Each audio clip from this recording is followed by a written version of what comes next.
观众朋友、网友朋友，大家好，我是付天少。据印度报业托拉斯报道，近日一位印度人民党的元老叫嚣应该与中国开战。他说，印度应该告诉中国人，如果你们不打算回到1993年的最初位置，我们将与你们开战。印度需要与中国人打一场仗，除非他们自愿同意撤军。印度已经不再是1962年的印度了。那么，这位印度政客叫嚣要对中国开战，他的底气何在呢？据说是因为印军呢目前仍然在努力备战。那么既然备战了，如果不用，是不是有点说不过去呢？那么这样的言论，很多中国人看到以后呢，都是轻蔑的一笑。中国人对印度军队有心理上的优势。1962年这一仗，印度已经被打怕了，但实际上呢，某些印度人的心态并非如此，他们心里是不服气的。首先呢，从印度军队的角度看啊，1962年之败，主要原因是印度没准备好。那么经过几十年的发展，他们一直想扳回一局。那么1962年之战，他们是没准备好吗？是谁不断的在中印边境挑事儿呢？不是中国军队，是印度军队，没完没了的侵占中国的领土。那么最终我们不得不反戈一击，这一击呢就把他们打回了原形。第二呢，从印度军队的心理的角度讲呢，印度曾经作为英国殖民地的仆从军，在历史上还真的跟着八国联军进入过中国的国土作战，而中国军队从来就没有进入过新德里，因此印度人还感到过骄傲。但是这个骄傲呢，在1962年已经被我们粉碎了。为什么？那支进入过中国领土的印度军队已经被中国人解放军团灭了。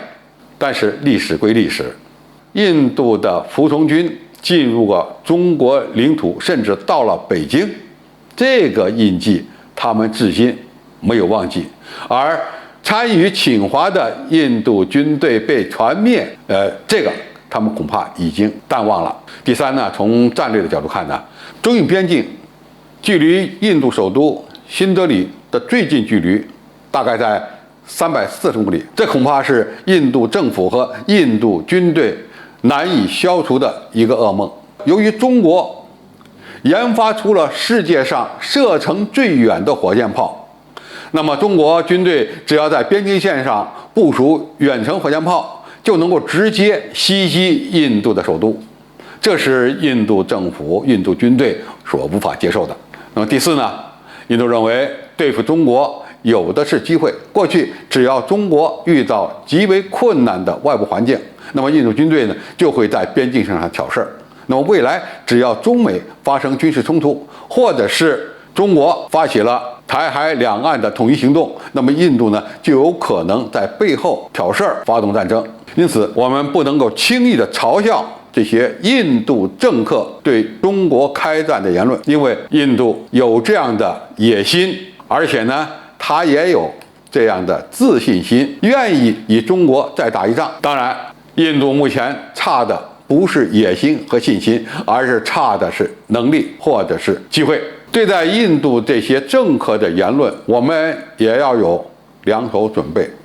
我们不希望是吧，在中印边境上发生战事，这对两国的和平发展建设都是不利的。但是既然印度政府有这么多的政客始终想挑起中印边境冲突，那么我们也必须预先做好准备。那么只要我们做好了充分准备，那么中印边境的战火就不会燃起，两国之间的和平才能够维持。